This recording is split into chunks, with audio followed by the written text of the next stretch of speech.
Deputy CM Pawan Kalyan పైన ఇటు criminal case అయితే నమోదవడం కూడా జరిగింది. గతంలోనే ఆయన అంటే తమిళనాడు వెళ్ళిన సభలోని ఆయన మత విద్వేషాలకి రెచ్చగొట్టే విధంగా ఆయన మాట్లాడారు అని చెప్పి కూడా ఆయన పైన క్రిమినల్ కేసు కూడా పెట్టడం జరిగింది. అయితే నిజానికి అతను ఆ విధంగా మాట్లాడారా? ఇది నిజంగా కేసు పెట్టే వ్యాఖ్యలు చేశారా అన్న విషయాలు తెలుసుకుంది. ఇవాళ మనతో పాటు సీనియర్ జర్నలిస్ట్ దుర్గా వడ్లంనేని గారు ఉన్నారు. మ్యామ్ నమస్తే. సో పవన్ కళ్యాణ్ గారు వెళ్ళడమే కాకుండా మతాన్ని రెచ్చగొట్టేటట్టు మత విద్వేషాలు అక్కడ ఏర్పడేటట్టు ఆయన మాట్లాడిన మాటలు కావచ్చు, ప్రసంగం కావచ్చు ఉన్నది అని చెప్పి అక్కడున్న ప్రజలైతే కేసు పెట్టడం జరిగింది. ముఖ్యంగా క్రిమినల్ కేసు. సో దీన్ని మనం ఏ విధంగా చూడొచ్చు అంటారు? నిజంగా ఆయన మాట్లాడిన మాటలు మత విద్వేషాలకి దారితీసే విధంగానే ఉన్నాయా? ఏమో నాకైతే అలా అనిపించలేదండి. పవన్ మురుగన్ మానాడు అని చేశారు మధురైలో. దానికి ఆయన వెళ్ళారు. వెళ్ళినప్పుడు ఆయన సనాతన సంప్రదాయంలోనే వెళ్ళారు. సనాతన సంప్రదాయం అంటే ఏముందండి, ఇప్పుడు హిందూ సంప్రదాయం మీరు తీసుకోండి. హిందూ ధర్మమే తప్ప హిందూ మతం కాదు. సో హిందూ ధర్మం ప్రకారం మనం ఒక దేవుడి దగ్గరికి వెళ్ళినప్పుడు మనం పంచె కట్టుకుని వెళ్తాం. అదే చేశాడు ఆయన. విభూతి పెట్టుకున్నాడు. అందులో తప్పే ఉంది? ఒక హిందువుగా ఆయన చేశాడు ఆ పని. ఇప్పుడు ఒక ముస్లిం టోపీ పెట్టుకుంటారుగా, తప్పే ఉంది అందులో? ఒక ఆకుపచ్చ రంగు వేసుకుంటారుగా. ఈవెన్ ఇటీవల కాలంలో మీరు ప్రతి రాజకీయ నాయకుడు ఒక మస్జిద్కి వెళ్తే వాళ్ళ మస్జిద్ ఆచారాల ప్రకారం నెత్తి మీద టోపీ పెట్టించుకుంటున్నారు, ఆకుపచ్చదేదో వేయించుకుంటున్నారు. మీరు కాదని అంటలేదుగా, అప్పుడు ఎందుకు అబ్జెక్ట్ చేయట్లే మీరు? అదే ఇప్పుడు మీరు ఇది తప్పు అనుకున్నప్పుడు అది తప్పే. మీరు అక్కడ మీకు ఇష్టమైంది కాబట్టి, ఆ ఓట్లు కావాలి కాబట్టి అక్కడ మీరు ఒప్పుకుంటున్నారు. ఇక్కడ ఇతను సభకి వెళ్ళాడు. సభకి వెళ్ళినప్పుడు ఆ సభకు అనుగుణంగానే బట్టలు వేసుకుంటాడు. ఇప్పుడు ఒక కోవెలకి వెళ్తే మనం ఎలా వెళ్తామండి? ఒక పట్టుచీర కట్టుకుని ఆడవాళ్ళు వెళ్తారు, లేదా పావడా జాకెట్ వేసుకుని పిల్లలు వెళ్తారు, పెద్దవాళ్ళు పంచె కట్టుకుని వెళ్తారు. యూత్ కూడా అలాగే వెళ్తారు. ఏమి జీన్స్ వేసుకుని షార్ట్స్ వేసుకుని అక్కడ అలౌ చేయరుగా. సో ఆయన అక్కడ ఏమన్నారు? సనాతన ధర్మం మంచిదని చెప్పాడు ఆయన. తర్వాత మురుగన్ని నమ్ముకుంటే మంచిది, మనం కందషష్ఠి కవచం చదివితే అది మనకు ఉత్తేజాన్ని ఇస్తుంది అని చెప్పాడు. సనాతన ధర్మం మీద అంతకుముందు ఉదయనిధి స్టాలిన్ ఎవరైతే వ్యాఖ్యలు చేశాడో దాని మీద ఆయన ఏమన్నారు? ఎలుకలు ఎన్నొచ్చినా ఒక నాగుపాము బుసకవి పారిపోతాయని అన్నారు. మీరు ఎందుకు భయపడుతున్నారు? ఇప్పుడు డిఎంకే వాళ్ళు ఎందుకు భయపడుతున్నారు? సత్యరాజు గారు ఎందుకు భయపడుతున్నాడు? సత్యరాజు గారు ఇక్కడికి వచ్చి మత రాజకీయాలు చేయొద్దని చెప్పాల్సిన అవసరమే ఉంది? ఇప్పుడు నిజమే, పెరియార్ సిద్ధాంతాలే పాటిస్తారు తమిళనాడు ప్రజలు, ఒప్పుకుందాం, తప్పేమీ లేదు.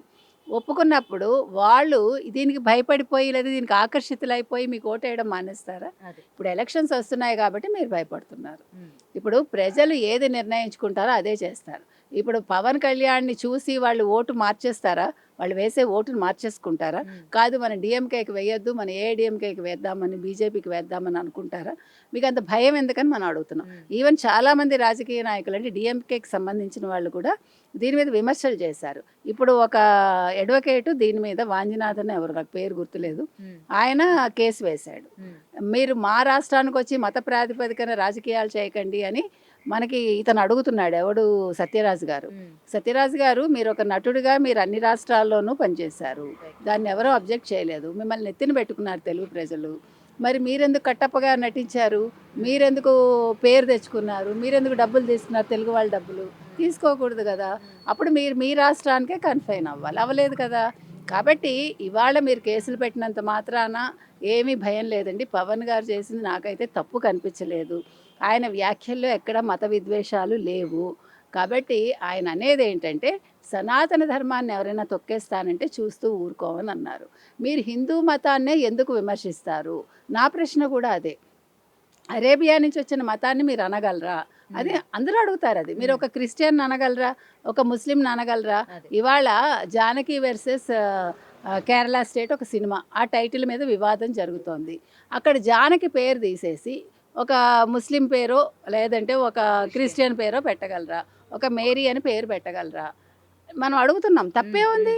ఇప్పుడు మీరు జానకి అని పెడితే మీరు కళా స్వేచ్ఛకి ఇది అడ్డంకి అంటే ఎట్లా?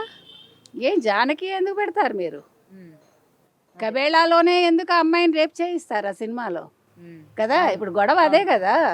నేను అనేది వీటి మీద కూడా మీరు చర్చించండి. మీరు అక్కడ జానకి పేరు తీసేయండి అని ఇదే సత్యరాజ్ని అనమనండి, ప్రకాష్ రాజ్ని అనమనండి. ఈ జస్ట్ ఆస్కింగ్ అంటాడు కదా ఆయన, మనం కూడా జస్ట్ ఆస్కింగ్ ప్రకాష్ రాజ్. మీరు జానకి పేరు తీసేసి ఈ పేర్లు పెట్టమని అడగండి. మీరందరూ కూడా చాలా గొప్పవాళ్ళు, భావ స్వాతంత్రం ఉన్నవాళ్ళు, ఒప్పుకుంటున్నాం మనం. కాబట్టి నేను చెప్పొచ్చేది ఏంటంటే, పవన్ కళ్యాణ్ గారి మాటల్లో ఎక్కడా ఎటువంటి అభ్యంతరము లేదు నాకు తెలిసి. కానీ అసలు నిజమైన విద్వాసాలు రేపిస్తుంది వీళ్ళే అనుకోవచ్చా, పవన్ కళ్యాణ్ గారు కాకుండా? కరెక్ట్. ఇప్పుడు ఏంటంటే ఇది ప్రజల్లోకి వెళ్ళాలి, ప్రజల్లో ఆలోచనలు రేకెత్తించాలి. ఇప్పుడు పవన్ కళ్యాణ్ గారికి ఇంకా మంచిది నన్ను అడిగితే. ఇప్పుడు యాక్చువల్గా ప్రజలు ఆలోచించి ఉండరు, పవన్ ఏం చెప్పాడో అందరూ చూసి ఉండొచ్చు, ఉండకపోవచ్చు. కానీ ఇప్పుడు వీళ్ళు చేసిన ఈ కేసు వల్ల కావచ్చు, ఈ వ్యాఖ్యల వల్ల కావచ్చు, ఇది బాగా స్ప్రెడ్ అయ్యి తమిళనాడులో ఇది డిఎంకేకే నష్టం కలిగించవచ్చు. ఇంకో 10 ఓట్లు ఎక్కువ బీజేపీకో ఏఐడిఎంకేకో పడవచ్చు. ఓకే, ఆ ఇంపాక్ట్ అటు సైడ్ అటు సైడ్ ఉంటుంది. ఉంటుంది అది. Okay okay. సో నిజానికి ఎంత సీరియస్గా తీసుకోవాల్సిన అవసరం లేదంటారా? ఇప్పుడు అంటే క్రిమినల్ కేసు పెట్టారు, పవన్ కళ్యాణ్ ఏ విధంగా స్పందిస్తారు, ఆయన నేను ఏమైనా తప్పు మాట్లాడుంటే క్షమించండి అని ఏమైనా ఎక్స్పెక్ట్ చేస్తున్నారా, లేకపోతే ఆయన లైట్ తీసుకునే అవకాశాలు ఏమైనా ఉన్నాయి? అసలు ఆయన ఎందుకు క్షమాపణ చెప్పాలండి? ఆయన తప్పు మాట్లాడితే క్షమాపణ చెప్పాలి. మనం ప్రజాస్వామ్యంలో ఉన్నాం, మనం లౌకికవాద దేశం మనది కాబట్టి అందరికీ భావస్వేచ్ఛ ఉన్నట్టే ఆయనకి ఉంది. ఆయన ఎందుకు క్షమాపణ చెప్పాలి? అవసరం లేదు. అసలు పవన్ గారు ఇంతవరకు స్పందించలేదు. ఆయన కోర్టు నుంచి నోటీస్ వస్తే ఆయన ఇస్తారు, నోటీస్కి అప్పుడు సమాధానం ఆయన ఇచ్చుకుంటారు. For more videos like this, subscribe Big TV channel.